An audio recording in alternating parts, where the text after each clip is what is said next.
Hey guys, how you doing? This is Duran Brown, and I'm your host of the podcast Philosophy for Life.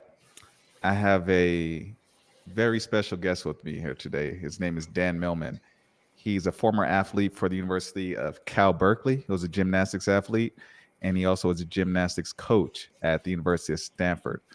He's famous for the book called The Peaceful Warrior, and also I want to say he's a martial artist as well. I'm not sure what martial arts, but we'll get into that. Dan, how are you doing? Hi, Duran. Good to be here with you. Um, Dan, are you from the Bay Area? Because you went to a few schools out there. Are you born and raised out there? I was born and raised in Los Angeles for 18 years, then most of my life in Northern California, except for a stint in Ohio and Atlanta. Okay, because I'm from the Bay Area, so that's why it Oh, stood yeah, out to me. we lived in San Rafael, moved to New York 10 years ago for two daughters and three grandkids. Okay, awesome. Sounds good. You look good for your age too. Thank you. Yeah, so it's nice. It's nice to have. I'm from Palo Alto, so it's pretty cool to speak with you here. But Oh, yeah, yeah. I think that I really want to get deep into your book and basically like your research and your journey. I'm Sure. just curious, like, can you explain? On a few podcasts I've seen, you talk about your book, the Way of the Peaceful Warrior. But I want to know, like, who were you before you went on this peaceful journey? Like, who were you growing up? Well, I was a kid who was sort of, in a sense, born again when I discovered an old trampoline at a summer camp, a day camp, and I just kept jumping. I just loved it and wanted to learn moves. Many people, young people, can relate to that. And it eventually led to a gymnastics scholarship to Cal and all that followed. So yeah, I was just a kid who was an enthusiast. I was very much into self-improvement. I mean, I learned speed reading. I studied memory courses and ventriloquism and juggling and martial arts and acrobatics. Um, it was only years later that I realized no matter how much I improved myself, only one person benefited. But if I could influence other people in some positive way, I had no idea how at that time, other than teaching gymnastics. Um, well, that made my life more meaningful. And that's when I think I had a call as a teacher or influencer in today's terminology. Um, so that evolution took some years. I think it's Hmm. important for anybody to trust their process as they grow. Some things don't pop up into our awareness until we reach a certain age. Your book, the title, "The Way of the Peaceful Warrior," it stood out to me because growing up, I wasn't too peaceful. I'm a ex-college athlete myself, and I didn't know it at the time, but I was very angry. I knew I was aggressive. You had to be aggressive for sports, but I Mhm. was angry. I was unhappy, and I really blocked myself from getting like good things, accepting good relationships, and I was completely unconscious of that. So I've been on my own peaceful journey since then, and I'm wondering like what inspired you to go. What inspired the book title, and then what inspired you to go on this like peaceful path? Well, I imagine sports were a great outlet for you as they were for me and for many people. Um, and funny thing is, the way I coined the term peaceful warrior, because for many people it doesn't make sense. How can you be peaceful and a warrior at the same time? I was teaching a martial arts course at Oberlin College in Ohio. I was an assistant professor there, and uh, I was teaching Aikido and Tai Chi. I'd studied judo and karate and Okinawan style karate when I was younger, and later Aikido and Tai Chi and other arts. So I got some sense of breadth in the martial arts. But I was teaching this course for college students, and in the school catalog, I was going to call it The Way of the Warrior. But then I went, well, that doesn't quite fit because both Aikido and Tai Chi are more receptive. They're not aggressive arts, really. And so I had a light bulb moment, and I went, hey, why don't I call it The Way of the Peaceful Warrior? So when I ended up writing the book some years later, that title popped up. Hey, how about The Way of the Peaceful Warrior? It was just sharing all that I had learned to that point in my life. And I wanted to be practical. And it seems like many people have related to it in, I think, 29 languages so far. What would you say are the characteristics of a peaceful warrior? Well, more important in describing these characteristics and how they apply to all of us. I view everyone as a peaceful warrior in training. It's not something you can become or a club you can join. We're all peaceful warriors in the sense that everyone I know is searching to live with a more peaceful heart amidst the chaos of the daily news and the craziness. Um, we're searching for a sense of serenity, of equanimity, kind of learning how to be in the eye of the cyclone with everything whirling around us, where we're more stable. And so everybody's searching for a peaceful heart in that sense. But there are times in our lives, as you well know, that we need a warrior spirit. And what I mean by that, it goes back to the ancient samurai, or the martial arts tradition. Um, and it's not necessarily about fighting, except maybe with those inner demons of fear, self-doubt, insecurity, that sort of thing. But really, it's about rolling up our sleeves, about viewing daily life as a form of spiritual weight training. And if you don't lift any weights, you don't get any stronger. So it's rolling up our sleeves and marching into life and doing what needs to be done in line with our purpose, our goals. Before somebody goes on that path to become a peaceful warrior, um, what I want to say, what do they have to accept, or like what do they have to acknowledge or go through to actually begin that journey to becoming a peaceful warrior and attacking their fears and insecurities? Well, you mentioned a path, and sometimes we feel like we're stagnating, vegetating, even slipping backwards, but we might be backing up to get a running start. It's a recognition with the idea that we can't really lose our way. It may feel like it sometimes, but wherever we step, our path appears. It goes up and down and around, 2 steps forward, 1 step back. So we need to acknowledge our reality. That's the first thing. Awareness of, say, a problem is the beginning of the solution. But we have to be aware of it first. Where are our imbalances, our blockages? And sometimes that can involve looking at our past and how we're functioning now. Um, a man named Shoma Morita, a Japanese psychiatrist, once said, when running up a hill, it's okay to give up as many times as you want. You can quit as many times as you want, as long as your feet keep moving. And that's the key here, is our feet keep moving. And so, again, it's an awareness of our reality, accepting reality rather than resisting it. And by the way, one key, I think, and a lot of my work and a number of my books deal with this area, is self-knowledge. Because if we don't have self-knowledge, and it takes a while to really see ourselves realistically as we are. Carl Jung, the noted psychoanalyst, talked about our shadow side, those parts of ourselves we deny.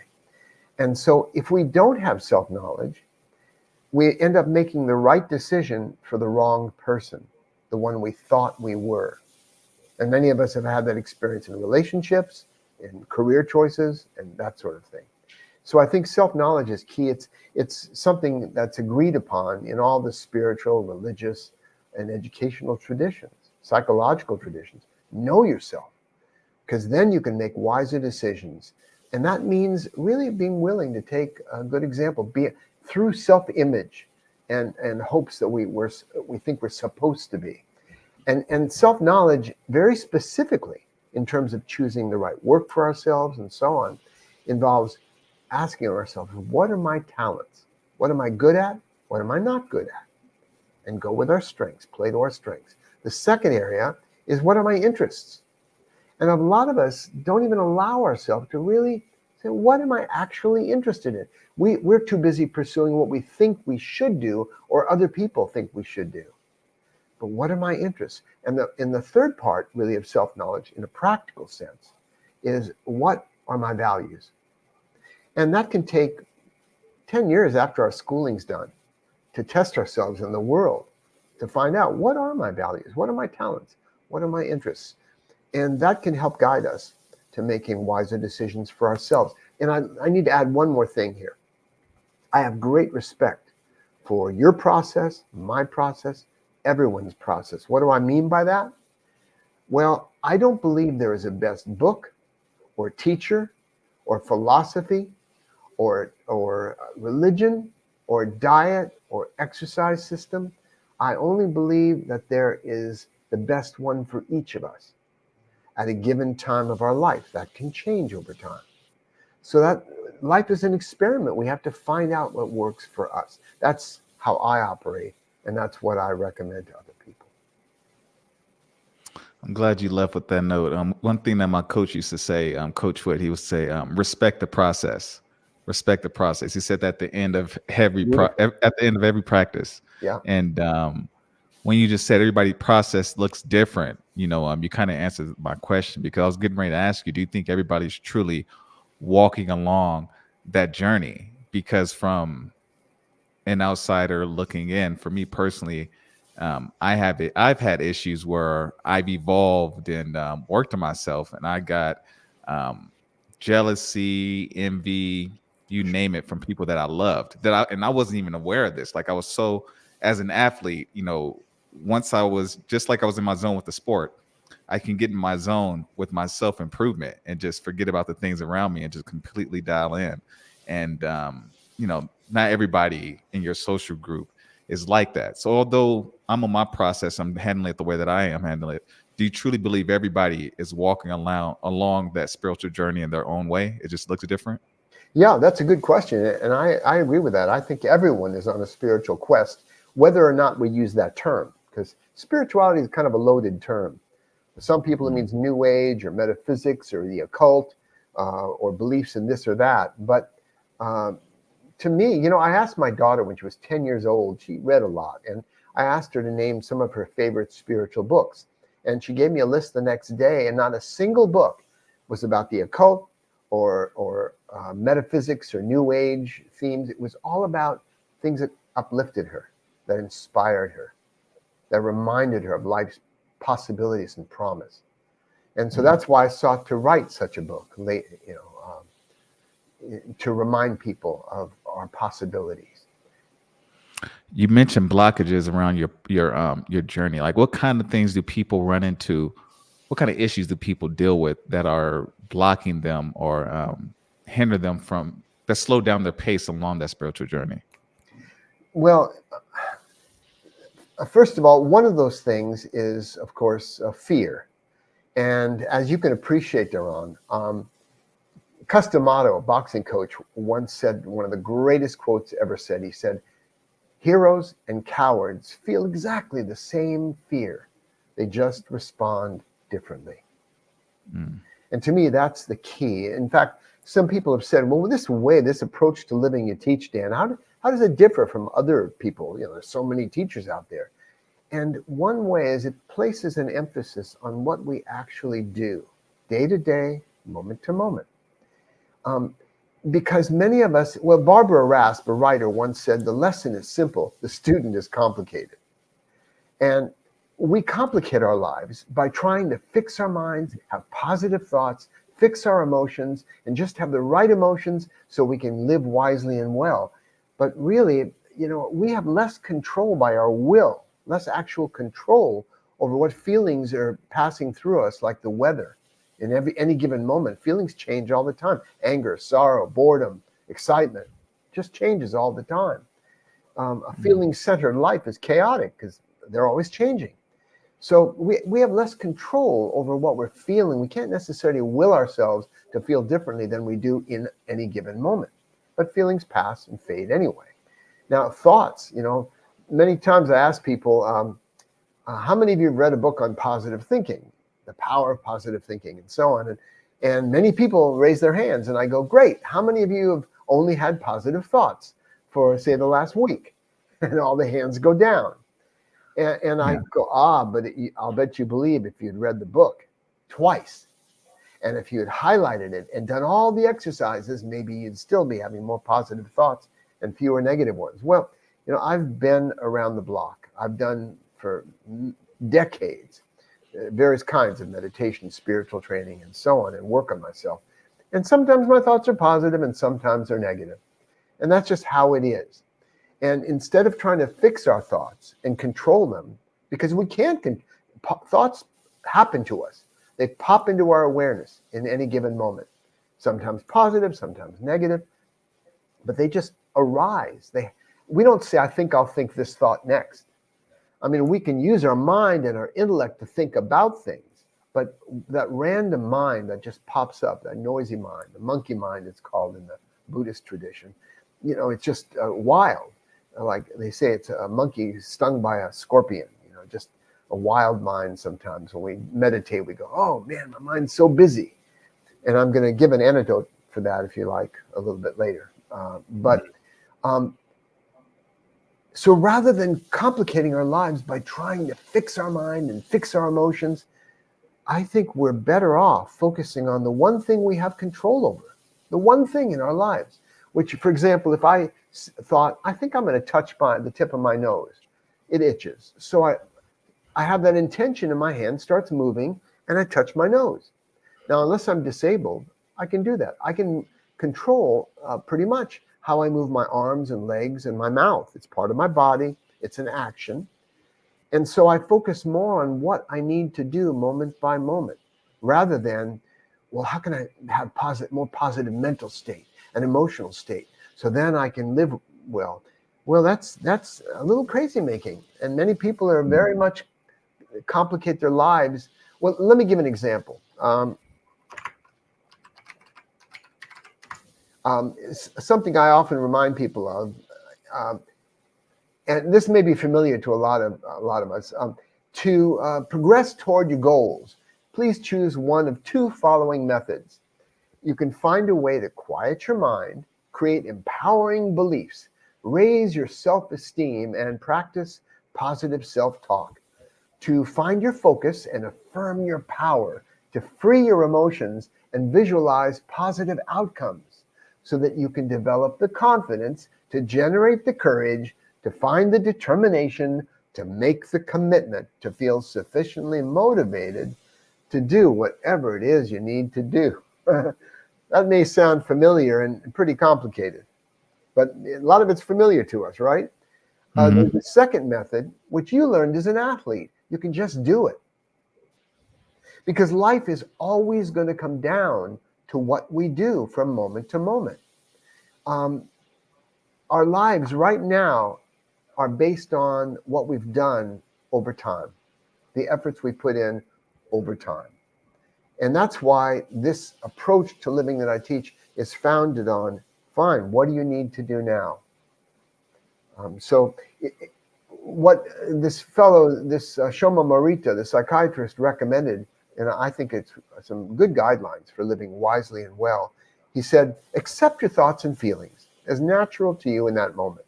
You're angry, okay, you're angry. You're sad, you're sad. That's what your state is. But at the same time, and you accept it as you would in a meditative state. Just watch it. You don't need to follow it, obey it, run from it, fix it. Just notice it. It's there. The second thing is, what is your purpose? That's his guideline is focus on a constructive or positive purpose. What do you want to accomplish? What do you want? And the third is do what needs to be done in line with that purpose, whether you're thinking positively or not, whether you're feeling confident or not. In fact, one of the most controversial things that I teach is I do not encourage people to feel happy or peaceful or loving or kind or courageous or confident. Because that's not really in our control, how we feel in any given moment. I encourage people to behave that way. Behave with kindness. Behave with courage, with confidence. For example, if somebody were really afraid to run out in the street with cars rushing by, but there's a toddler out there wandering in the street that's about to get hit, and so you find yourself, while terrified, running out there, grabbing the child and saving it, bringing it to safety. So you were afraid, and yet you behaved courageously. Now, is that pretense? Is that hypocrisy? Is that you know, no, I think it's a virtue. In fact, we can only show courage when we're feeling afraid. Not waiting for us to feel courage, but behave that way, respond differently. And in the same way, someone can feel shy or lack confidence and walk up to somebody and say, hello, would you like to go out for coffee? Or someone can feel irritated, even angry, and they can stop, take a breath, and say a kind word. It's not easy, but it's a form of liberation, practical liberation, to free ourselves from the tyranny of what emotions are changing and passing and what thoughts are happening, and just focus on what do I need to do right now. And that is a different way of living. It's kind of radical in its way, but that's worked for me. You get better at any practice over time. It's not always easy, but it's an approach to living. How how did you gain that level of control over over your emotions, or get to that level of acceptance? The reason I asked this question is because I mean, for example, I'm into self improvement a lot, so there's books on relationships, and it says like there's certain things that you can do to make yourself seem more attractive or to have a healthier relationship.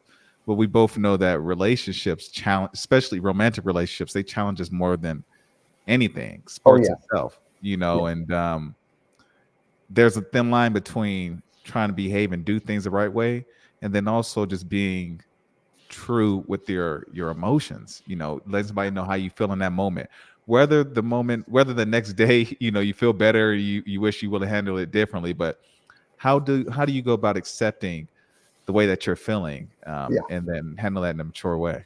Well, good. Yeah, I appreciate that.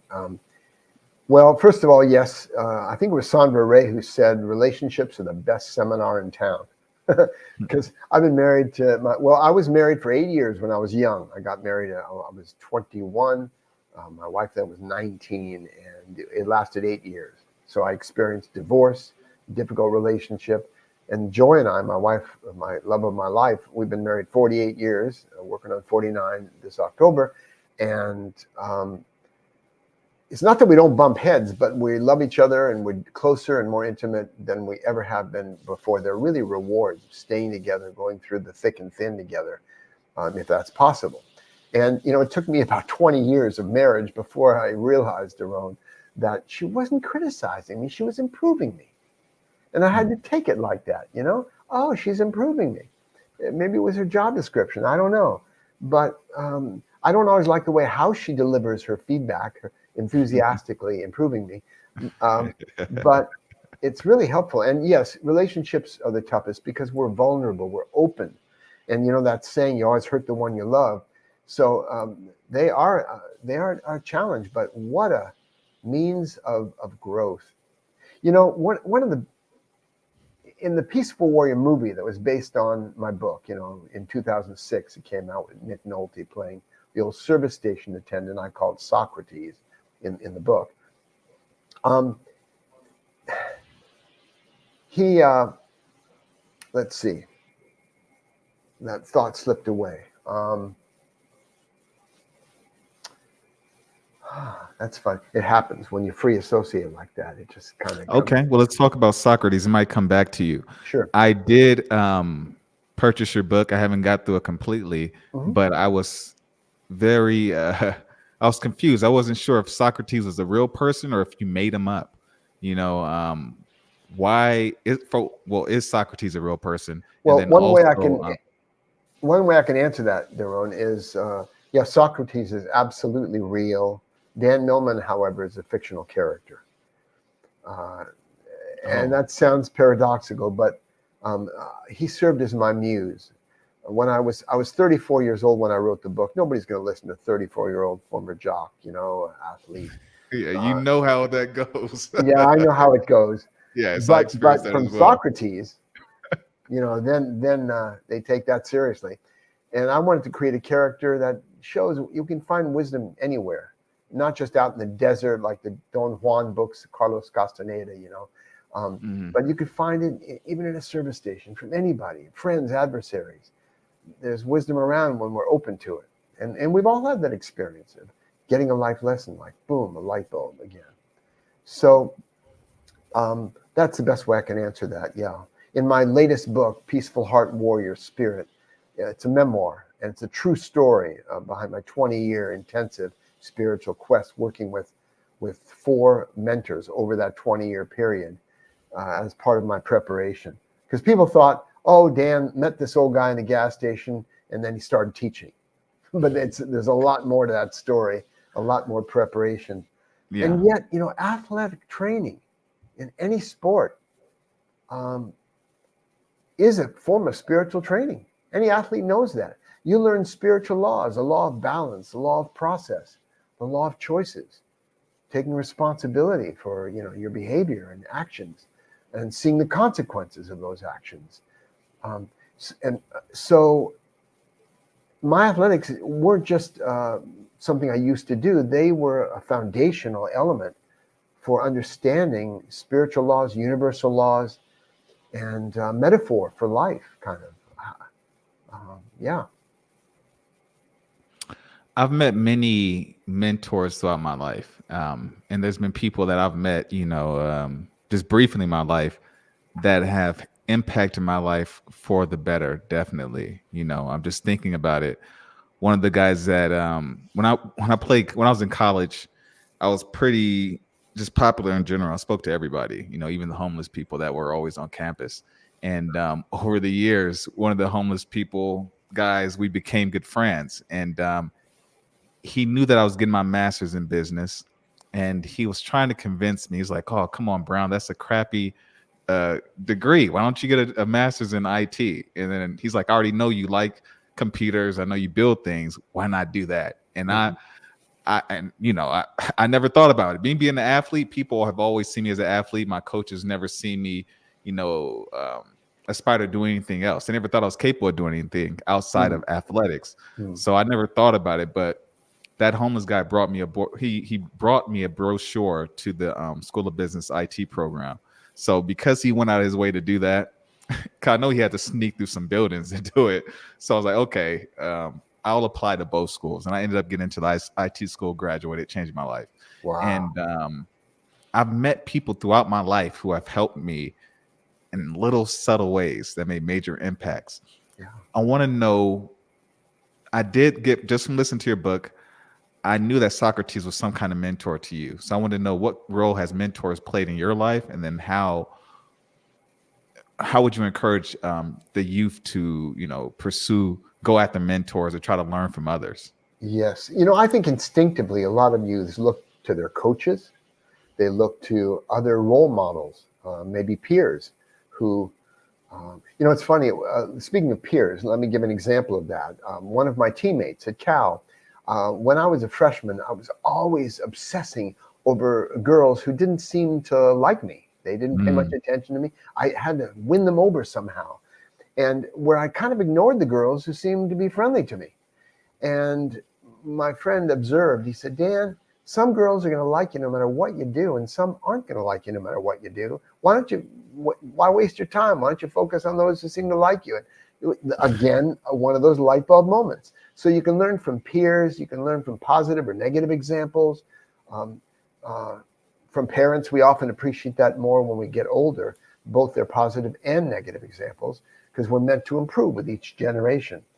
But in terms of speaking to youth, one of my missions is to make a plea for young people to stop comparing themselves to other people. Because you know how many depressed youths there are today because they're using social media. There's nothing essentially wrong with social media, but they're seeing other people's best selves, and they're seeing them selected in the best pictures when they look the best and showing how much fun they're having, and they feel that they're in comparison less happy than their friends, and they get depressed. And because it's hard to know that even those kids who were in the in group were having their own suffering, their own mountains to climb, their own challenges. I'm very well aware of this. They just had better acts than some of us. So When I was teaching beginning gymnastics and trampoline, I noticed that some people would learn somersaults quicker than other people. Maybe they had some background. It helped them to learn it faster. But at the same time, I noticed that those who took longer to learn often learned it better than those who learned it quicker. So we need to each respect our own way of learning, our own way of living. And comparing ourselves to anybody else, we're either going to feel superior or inferior. And it's a profound disrespect for our own path and our own life. There was Sir Walter Raleigh once said, "I cannot write a book commensurate with Shakespeare, but I can write a book by me." And that's what we're here to do. I think many young people don't appreciate their story. It's their treasure. Their story, there's not a single story on the planet exactly like yours or mine or theirs. And so it's like a novel being written, and we never know what the next chapter is going to be, right? The homeless guy suggesting maybe going to IT, business with IT emphasis. We never know what catalyst will send us in a new direction. And I mentioned in the new memoir the 4 mentors who most influenced my life and work. And I'll just say the first one I called the professor, because he taught a school for enlightenment, a school for awakening. And it was really intense. It started out with 10 hours a day for 40 days. And then there was an advanced training and so on and so forth. But that was the professor. It was an approach. Do these exercises, you'll get these results. The second, and I worked with him for quite some time, a couple of years. The second one, for 8 years, I called the guru. And he was a spiritual leader. And we would sit with him, and he would transmit this divine sort of vibe, let's say, for lack of a better, more extensive explanation. And very powerful, very powerful. For 8 years, I was in his community with my wife, Joy. She was with me through all this. And then, but eventually I moved on after 8 years for various reasons. And then I met the warrior priest. He was kind of a spiritual rascal, but he was a gifted healer, former martial arts teacher. And I learned a lot from him that I shared with other people. That stimulated me to start writing again. After 10 years, I didn't write a book. And then I dove back in. And finally, the sage. That was my 4th mentor, major mentor, who brought me back to earth from the metaphysical realms and all these ideas and that were speculative, that couldn't be proven or disproven, into grounded reality. So these were 4 major mentors in my life, and they represent different approaches to call the spiritual quest our own evolution. But I've had many, many other role models, and I think it's important for us to learn wisdom wherever we can. Yeah. How did you deal with comparison growing up? The reason I'm asking you this, because I really didn't have. I think we're all born with a certain degree of, whether you put athleticism at the top degree or there's a lower degree. I think when it comes to happiness, envy, etc., we all lay at different degrees of envy or jealousy. And I feel like I was on the lower end because being an athlete, I was always surrounded by guys that were stronger than me, faster than me, more talented than me, and I'm talented myself, but I understood, especially at the D1 level, that these guys are elite. Somebody can be 300 pounds and run like the wind. So Right. I had to kind of put my mind, I had to have the right mindset to even step into that space. Yeah. I want to know, did you ever deal with envy or jealousy, comparison? If so, how did you deal with that? I think I was sort of blessed with a background where there were kids in my neighborhood older than me who could do more than I could, and also younger than me who I could do more than. And I was a leader. So I got to be a student, a follower, but also a leader to the younger kids. So I think growing up, I was always the youngest in my class. So I didn't quite get what some of the other kids understood. But at the same time, I had that perspective. And you mentioned a lot of these guys in Division I were stronger and so on, but there were also people you were more skilled than, and you knew that. You may have focused on the people you wanted to strive to be more like because they were role models, but you also knew there were people who weren't as skilled. Maybe that's the middle child's blessing sometimes, where you have older and younger siblings, and you get that perspective. One thing I would recommend. Well, there are two things that come up for me right now. First of all, regarding the happiness. Now I remember what I was going to tell you before about Socrates in the movie. Yeah. Yeah, Socrates in the movie, they made a big deal about happiness. Socrates said it's the most important thing, happiness, and that's what I believed when I wrote the book, because I said whether it's a new car, better relationship, all this stuff seems like at the end of it, it promises we're going to be happier at the end of it. So I thought that was the key, how to be happy. But I don't think our evolution, our ultimate human evolution, is just to walk around with a gleeful smile on our face. And I say one of the best things about going to college is you find out it doesn't make you happy. You don't get it with the diploma, maybe for a few minutes, but then there's life, and it keeps coming at you. It's fired at us point blank, life. So some people who never went to college, they think, if only I'd gone to college, I'd be happy. If only I had a better relationship, I'd be happy. If only I had children, I'd be happy. If only I hadn't had children, I'd be happy. If only I made more money, I'd be happy. If only I got more respect, I'd be happy. If only I had more, if I traveled more, I'd be happy. If only when I retire, I'll be happy. Until we realize there's no such thing as future happiness. We either are happy now or we're not. And one, again, way that I emphasize the path of living a little differently from some other teachers is, for me, happiness is not something that happens to us. It's something we bring to life. Again, it's an action. We may not always feel happy. In fact, we won't. We feel all kinds of different things. And depending on our life circumstances, our income level, all kinds of things.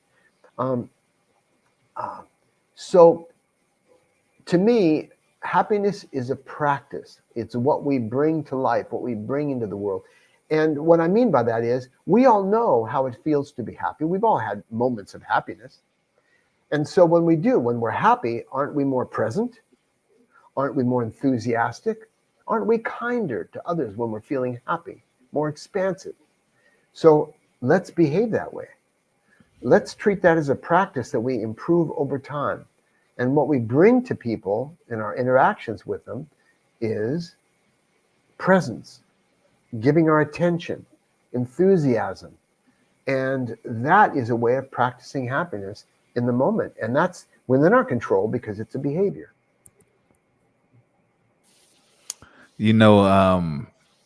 As you were telling a story around happiness, I had a conversation with a good friend of mine about 2 months ago. I was having relationship issues, and spoke to him to vent and to kind of get some words of wisdom, but mostly vent. And literally the next day, everything was okay, right? The relationship was good. And then I had called my friend again, right? And I said, man, it's wild. I was like, yesterday I was down, now I'm happy. And I said, man, what I realized is that no matter who it is, if it's your wife, your children, family members, friends, etc., like, you can't place all of your happiness on people outside of you, because people are going to consistently disappoint you. I was like, you have to have that internal peace and get happiness within yourself. I think that's primary. That's what I was basically communicating to him.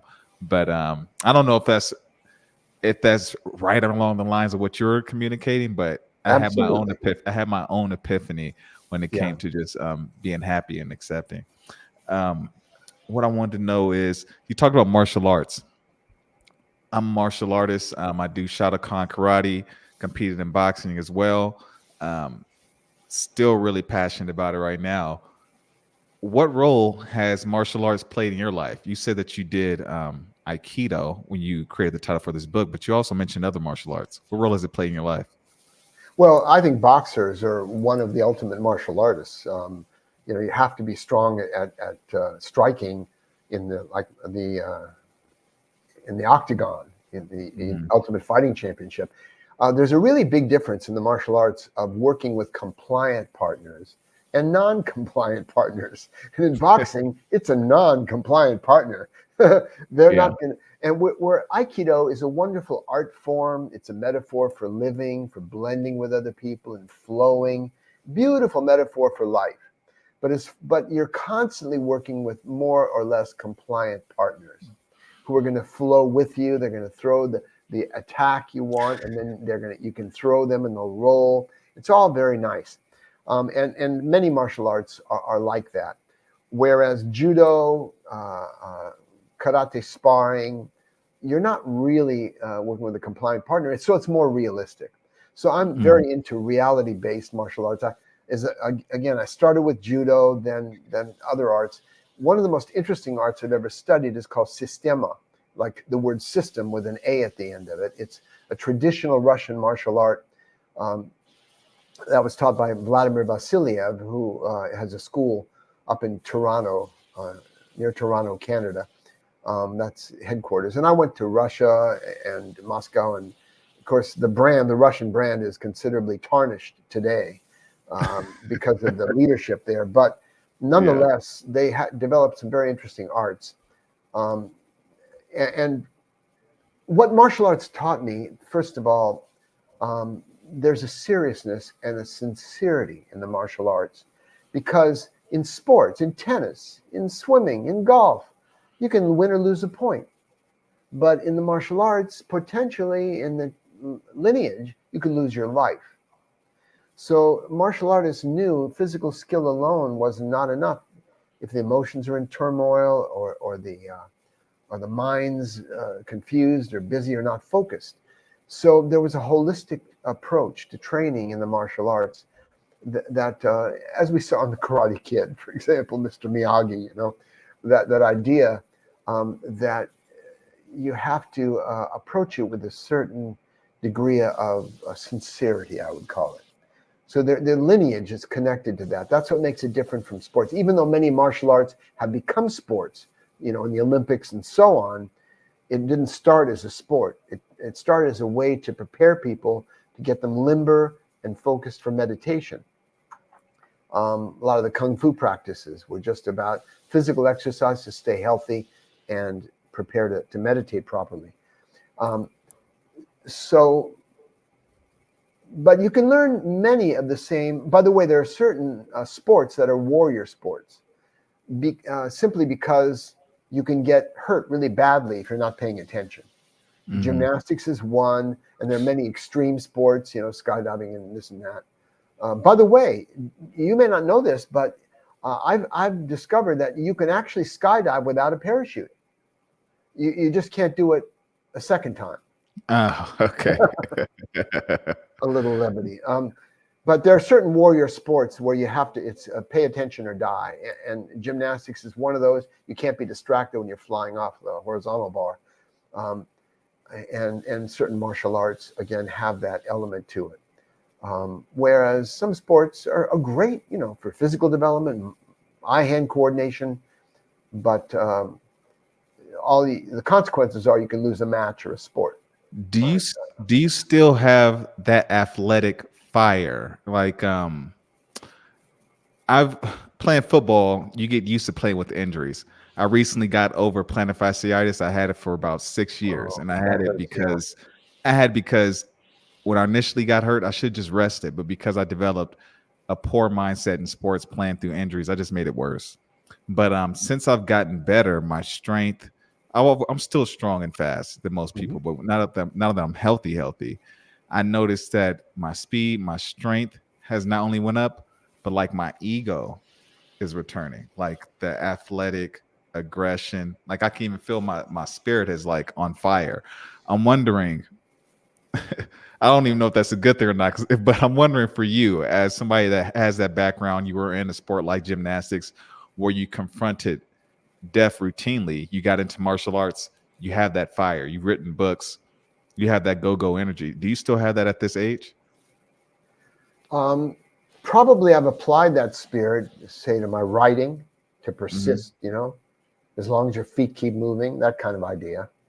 So I like the idea of spirit rather than ego. The ego gets a bad rap in spiritual circles. I see. People go, it used to be when someone misbehaved, it was like, oh, the devil made me do it. And now my ego made me do it. We have somebody to blame, as if it's some part of us, a negative voice in our insides. And Freud just used the term ego. He coined the term, and it was just meaning self, identity, the conscious self around the head, our sense of self. And we need that. I use my ego, my personality level, to teach, to learn, and to serve. So I'm not trying to get rid of it, but there's a big difference of trying to get rid of the ego and to transcend it through insight and humor. So anyway, I thought I'd mention that because you use the term ego. I'd prefer to say you got that spirit back. When you're not hurting, when you're not injured, you get a sense of pride. And there's nothing wrong with feeling, patting yourself on the back now and then, because we beat ourselves up enough. Why don't we pat ourselves on the back some, right? Yeah. When we do well, we've trained hard. So I still go to the gym a couple times a week, do some weights and swim some laps. And I'm 78 now, so I'm getting on in age. Years ago, they moved my books from the new age to the old age section of the stores, Oh, man. That's that lets you know. Well, I just turned 36 this past weekend, and it just dawned on me that I'm getting older. I can still move, but I'm getting up there, and I was like, man, I'm not going to be able to do this at this level forever. Right. And it just dawned on me that I need to embrace my body while I still have it. Lift, run as hard as I can. I've been doing it every day since my birthday, and it's kind of like even when I'm tired, usually, in sports, sometimes you get tired and you think like, oh, I can't wait for this to be over. Now I think it's like, oh, just keep pushing a little bit more, because I know I won't be able to do it. It just comes one day. Well, enjoy that vital energy while you can. I remember it. I competed in my last Masters gymnastics meet when I was 49, and I still did a double twisting somersault and a pretty advanced routine. But I started noticing age. I'd never really noticed. I felt ageless until I was about 55. And at 55, I started kind of, some of the hormones change a little bit and this and that. And older people need more exercise than younger people, but a different kind of exercise. Again, no best exercise, only the best for each of us at a given point in our life. So we adapt and we change. We get wiser. It's not so... There's no reason to drive ourselves quite as hard. Now, I don't know if you've ever heard of Jack LaLanne. You know that he was an old exercise guru. I remember him when I was a kid. I used to see him on like the late infomercials when I was a kid. Well, he was an awesome guy. I mean, when he was 70 years old, he swam 1 mile in the San Francisco Bay, pulling 70 boats, 70, one for every year of his life.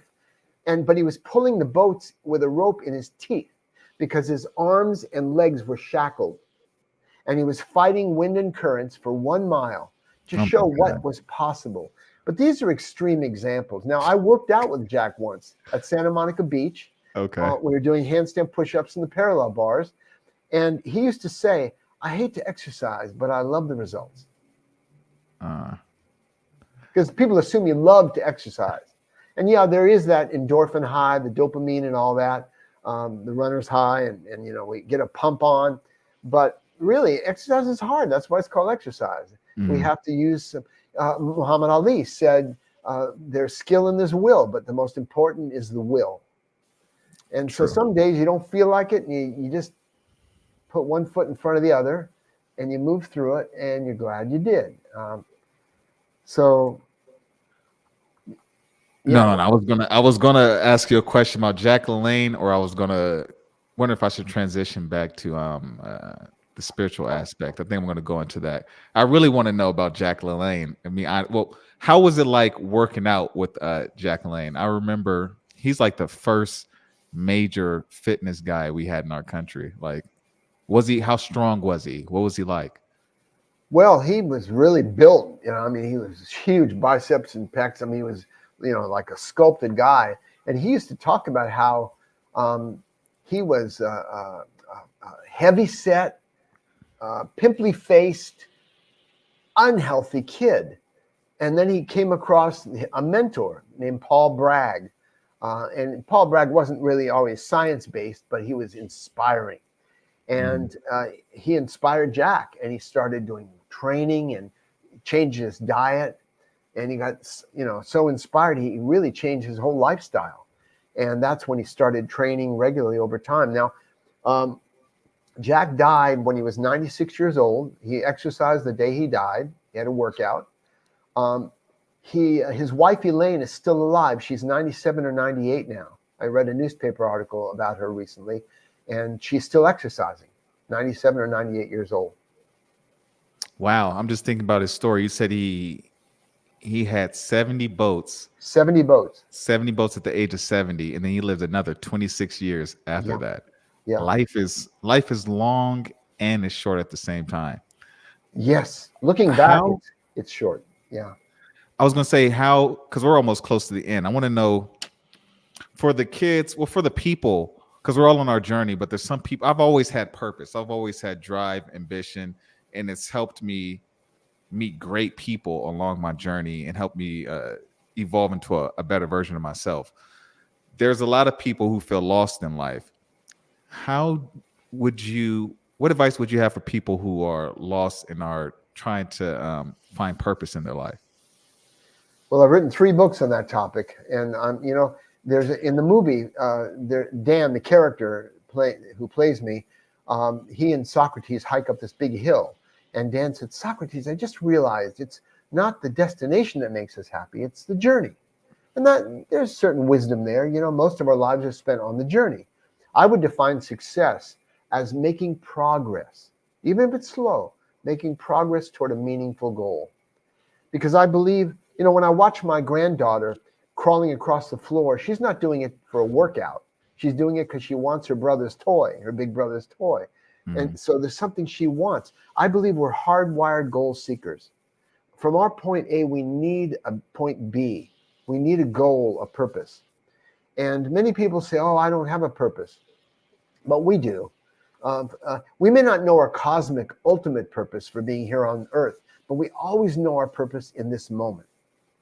I know my purpose in this moment right now, sharing with you. You know your purpose, right? So we always know our purpose in the moment.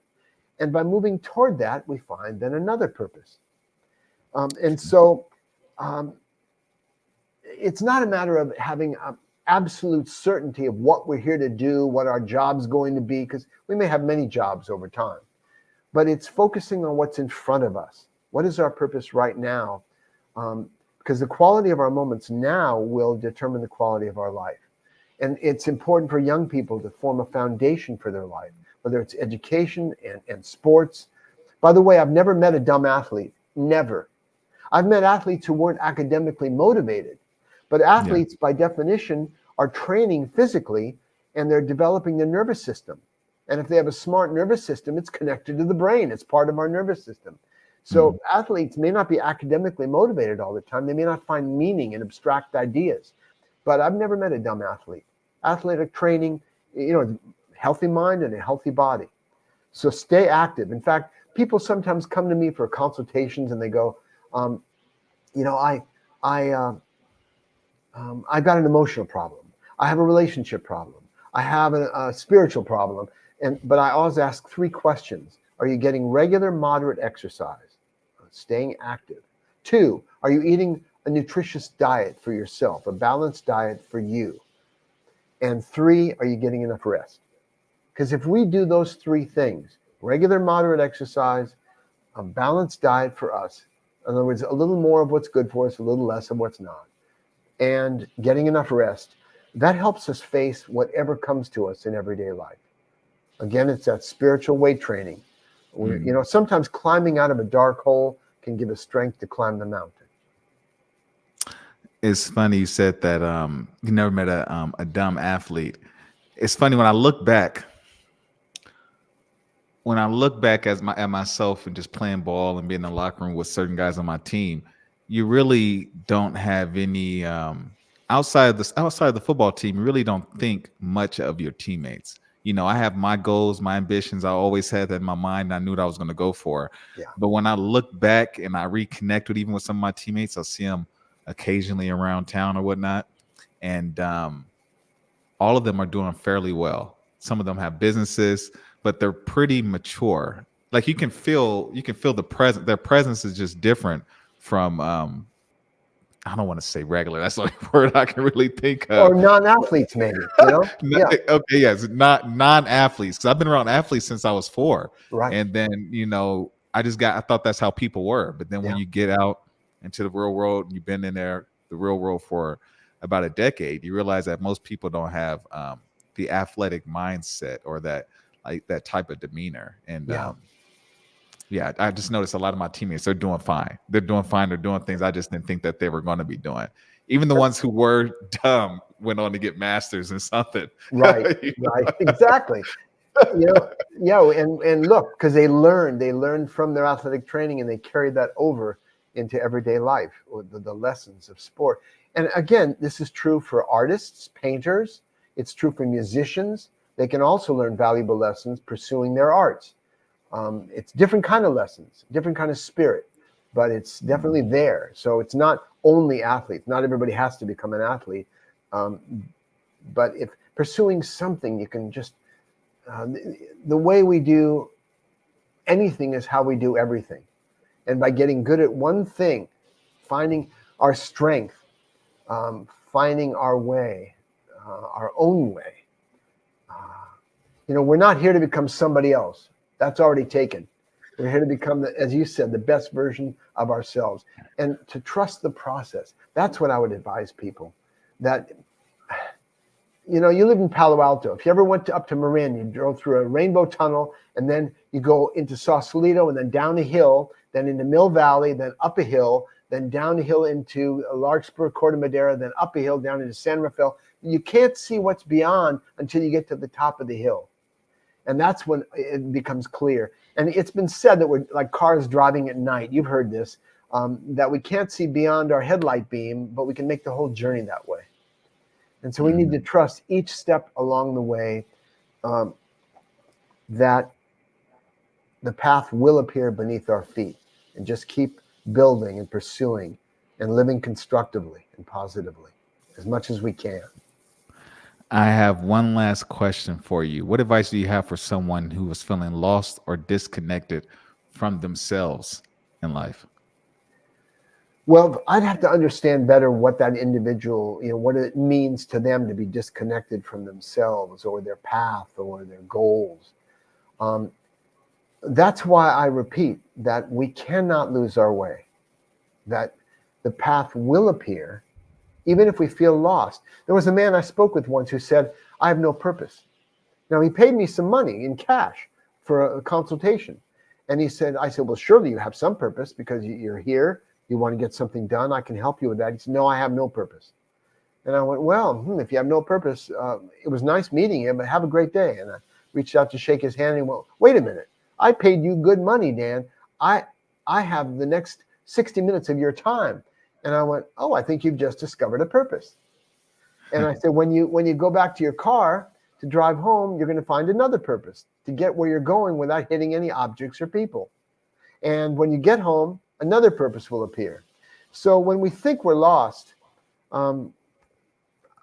it's just a period of time. In fact, when I was 60 years old, I decided to learn to ride a unicycle. Now, that's really humbling. Have you ever tried, Daron, riding a unicycle? No, It's I'm trying really to picture right humbling. You get up on it, and whoop, goes out from under you. Get up on it again, whoop, even if you're good at bike riding. Is that the one-wheel bike? The one-wheel bike, yeah. It's very, very humbling. And and a friend of mine loaned me his unicycle, and he said, practice in a tennis court. You can get a death grip on the chain link fence to try to pedal around that thing while you're holding onto the fence. And I practiced for a week, didn't improve much. I practiced for 2 weeks. Every day I came back, every morning. And after 3 weeks, though, I had a breakthrough, and I was riding figure eights around the court. Now, I relearned a lesson that I'd forgotten from my earlier athletic training. And I learned 2 things from that experience. One is everything is difficult until it becomes easy. And the second thing I learned was there are crisis days where you're worse than you were 4 days before. You seem to be getting worse. Your mind is confused, your body's confused. But I also noticed that the next day I often had a breakthrough. And you brought this up in relationships earlier. And so I learned that these crisis points, these so-called bad days, are actually when the learning is happening. It's going from our front brain to our back brain to our instincts. And that's why we feel so confused and messed up. But if we persist through it, in a relationship, for example, a crisis, if we persist through it and stay connected, we can break through to deeper levels of intimacy. And it happens to any endeavor. That's why I mentioned that story about learning to ride the unicycle. True story. And those are the lessons I learned. And it's good for any of us to just persist a little longer. It's funny you mentioned that you made the relationship reference. I remember as I was going through it and I was feeling it, I knew I was going against some of the self-improvement stuff that I had read. And I was just like, you know what? This is how I feel in the moment. This is true to who I am. I'm just going to say it anyways. I wasn't disrespectful, but I said how I felt. And this morning I was like, hey, I was really upset and didn't apologize because I didn't say anything bad. But I know that after I had acknowledged how I felt, told the person like, hey, I was just angry, but let's, meet up and get some food or something. I was completely at peace. I was at peace because I feel like because I accepted who I was and I was true with, I was just being true to myself. I wasn't trying to pretend to be anybody else, be something I wasn't, trying to act phony, basically. Well, yeah. I mean, I get angry. My wife and I bump heads now and then. That's being human. Yeah. But it's a good thing to be able to say two things more. Thank you. And I'm sorry, because we have justification for saying both things. Yeah. All right, Dan, do you have anything? I usually ask my guests this. What is your philosophy for life? What is your philosophy for life? My philosophy and my practice is daily life. It's, I don't have one catchword or catchphrase or principle or ethos. It's really what I've expressed. Stanislaw Lech once wrote in a book, he said, I wanted to tell the world just one word. Unable to do that, I became a writer. So I don't have one phrase that wouldn't sound like a platitude in terms of my philosophy for life. It's just to embrace it and appreciate its temporary nature and make the best use of each day without laying any perfection standards on ourselves, because we're going to make mistakes. That's how we learn. In sports, you fail until you learn. You fail and fail and fail again until you achieve. You fail your way to success. And maybe that's a kind of philosophy. Dan, thank you for coming on to the show. I feel like this was going to be a good one because I feel like I could relate to you on different levels.